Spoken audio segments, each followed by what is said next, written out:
हिंदुस्तानी तेज गेंदबाज मोहम्मद सिराज ने आज तेलंगाना के वज़ीर आला रेवंत रेड्डी से मुलाकात की और उन्हें टीम इंडिया की जर्सी पेश की। वाज़ेह रहे कि हाल ही में हिंदुस्तानी तेज गेंदबाज मोहम्मद सिराज का हैदराबाद में क्रिकेट शायकीन की जानिब से शानदार इस्तकबाल किया गया जब वो टीम इंडिया की ICC T20 वर्ल्ड कप जीतने के बाद शहर वापस आए थे। इस मौके पर कांग्रेस लीडर मोहम्मद अजहरुद्दीन, कांग्रेस के सीनियर लीडर कोमट रेड्डी वेंकट रेड्डी, रियासती वजीर पी श्रीनिवास रेड्डी वो दीगर मौजूद थे। इस मौके पर रियासती वज़ीर आला ए रेवंत रेड्डी ने हिंदुस्तानी फास्ट बॉलर मोहम्मद सिराज की शालपोशी करते हुए गुलदस्ता पेश किया और T20 वर्ल्ड कप की कामयाबी पर मुबारकबाद की पेश।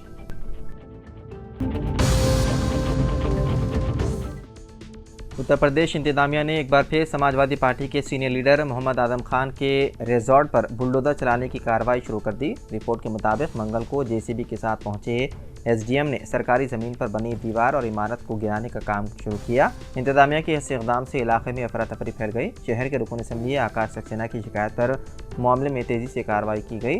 चंद रोज़ कबल आकाश सक्सेना ने ख़त लिखकर कार्रवाई के लिए याद दहानी भेजी थी, जिसके बाद इंतजामिया ने फौरी कार्रवाई शुरू कर दी।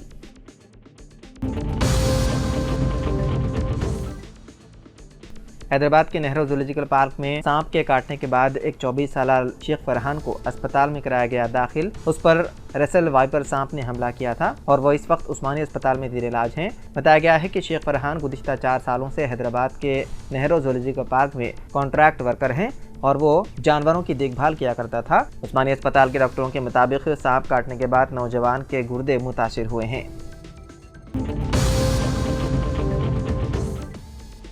उत्तर प्रदेश के हाथरस भगदड़ मामले में SIT ने अपनी रिपोर्ट की पेश। रिपोर्ट में मुंतज़िमीन को ठहराया गया कसूरवार जबकि भोले बाबा को दी गई क्लीन चिट। उत्तर प्रदेश के हाथरस भगदड़ केस में SIT की रिपोर्ट सामने आई। तमाम जिम्मेदारों के नाम इस रिपोर्ट में हैं। बताया जा रहा है कि रिपोर्ट 128 लोगों से बातचीत की बुनियाद पर तैयार की गई है, लेकिन हैरान कुन ये बात है कि इस पूरे वाक़े में सूरजपाल उर्फ भोले बाबा का कोई जिक्र तक नहीं है। रिपोर्ट में सत्संग मुनक़िद करने वाली कमेटी को निशाना बनाया गया जबकि अफसरान की कारकर्दगी पर भी सवालात उठाए गए हैं। ज़रा के मुताबिक रिपोर्ट में कहा गया है कि भगदड़ के लिए इजाज़त से ज़्यादा लोग आए थे। इंतजामात का फुक़दान और मौके पर अफसरान की जानिब से कोई मायना नहीं किया गया। इस भगदड़ में कई लोग जख्मी हुए। इस वाक़े के बाद पुलिस ने मरकज़ी मुल्ज़िम देव प्रकाश मधुकर समेत 6 लोगों को गिरफ्तार कर लिया। ये तमाम मुल्ज़िमान सत्संग ऑर्गेनाइज़र कमेटी के रुकन थे।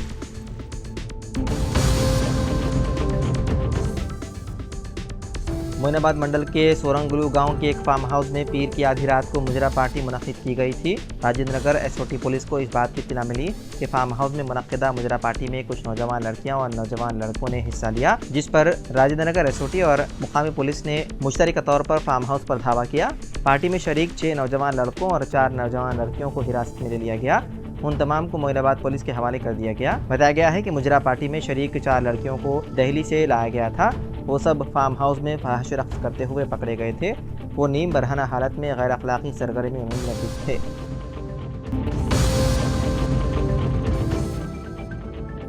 झारखंड के वज़ीर आला हेमंत सोरेन के काबीना में तोसी के साथ ही ED ने उनको जमानत देने के झारखंड हाई कोर्ट के फैसले के खिलाफ सुप्रीम कोर्ट का रुख किया। ED ने कहा कि हेमंत सोरेन को जमानत देने का फैसला गैर कानूनी था। हाई कोर्ट ने हेमंत सोरेन को कुछ शराइत के साथ जमानत दी थी। ताहाल ED की अर्जी सुप्रीम कोर्ट में समाअत के लिए दर्ज नहीं की गई। वाज़ेह रहे कि झारखंड हाई कोर्ट ने ज़मीन घोटाले से मुतालिक मनी लॉन्ड्रिंग केस में सोरेन की जमानत मंजूर कर ली थी।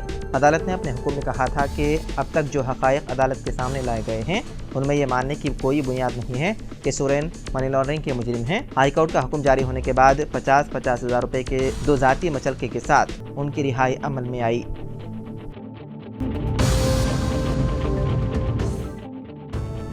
महकमे तालीमात ने वादे किया है कि तेलंगाना में DSC इम्तिहान मुकर्रर वक्त पर होगा। कहा गया है कि DSC इम्तिहानात इस महीने की 18 तारीख से 5 अगस्त तक होंगे। हाल ही में टेट के नताइज जारी किए गए। इस दौरान तलबा तंजीमों ने DSC की तैयारी के लिए वक्त तलब करते हुए DSC को मुलतवी करने का मुतालबा करते हुए एहतजाज किया और महकमे तालीमात के दफ्तर के मुहासिरे की कोशिश की थी। एहतजाज के बाद महकमे तालीमात ने वादे किया कि इम्तिहान के शेड्यूल में कोई तब्दीली नहीं होगी, इम्तिहान मुकर्रर वक्त पर ही होंगे।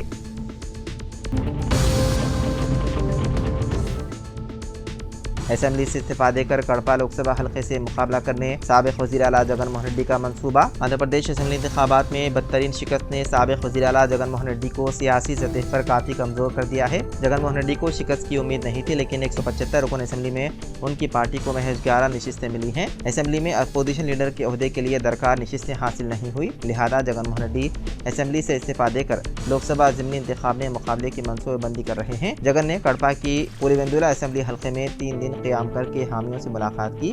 बताया जाता है कि अपोजिशन लीडर ओहदे के बगैर वो असेंबली में चंद्रबाबू नायडू का सामना करने तैयार नहीं है। जगन मोहन रेड्डी पुलिवेंदुला असेंबली हल्के से इस्तीफा देने का मन बना चुके हैं और कड़पा लोकसभा हल्के से अविनाश रेड्डी का इस्तीफा हासिल करके ज़िमनी इंतखाब में मुकाबले का इरादा रखते हैं।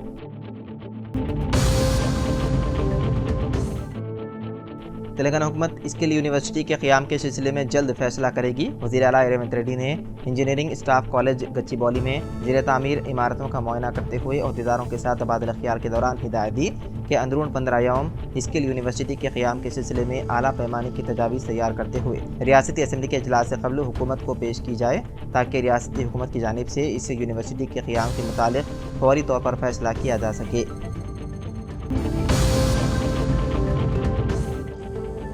तेलंगाना के मेदक जिले में एक सब इंस्पेक्टर पुलिस रिपोर्टर से रिश्वत कबूल करते हुए पकड़ा गया। एंटी करप्शन ब्यूरो के अहदेदारों ने मेदक जिले के हवेली घनपुर पुलिस स्टेशन से वाबस्ता सब इंस्पेक्टर के आनंद गौड़ को उस वक्त रंगे हाथों पकड़ लिया जब उसने मोहम्मद मस्तान नामी सहाफ़ी साकिन बिस्वापुर जिले का अमरडी से 20,000 रुपये रिश्वत की रकम का मुतालबा किया और कबूल किया। बताया जाता है कि सब इंस्पेक्टर ने रकम एक टिपर गाड़ी को छोड़ने के लिए तलब की थी।